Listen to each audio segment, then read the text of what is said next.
L'Union européenne a présenté cette semaine un ensemble de mesures inédites visant Israël, marquant un tournant majeur dans sa politique. Bruxelles veut réagir à la campagne militaire en cours dans la bande de Gaza en utilisant deux leviers. Le premier concerne des sanctions individuelles contre deux ministres israéliens d'extrême droite, Itamar Ben-Gvir et Bezalel Smotrich.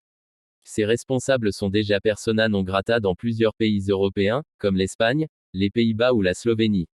D'autres cibles potentielles incluent des colons radicaux et des organisations juives implantées en Cisjordanie.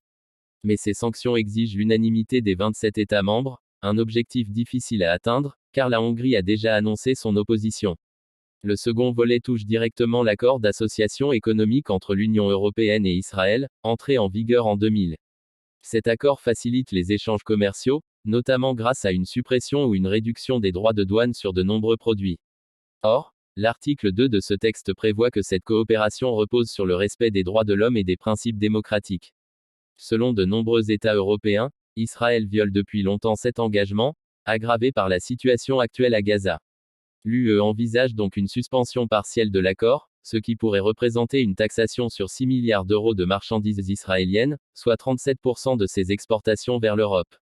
Contrairement aux sanctions individuelles, cette mesure nécessiterait non pas l'unanimité mais une majorité qualifiée, c'est-à-dire l'accord de 15 pays représentant au moins 65% de la population de l'Union.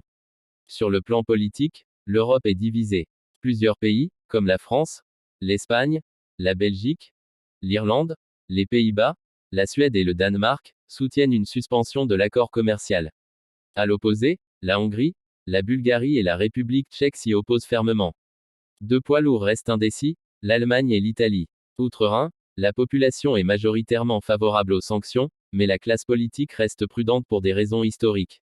Rome, de son côté, préfère temporiser et examiner chaque proposition au cas par cas.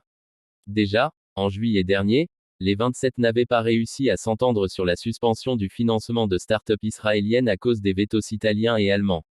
La décision finale pourrait se préciser lors de la réunion des ministres européens des Affaires étrangères prévue le 20 octobre.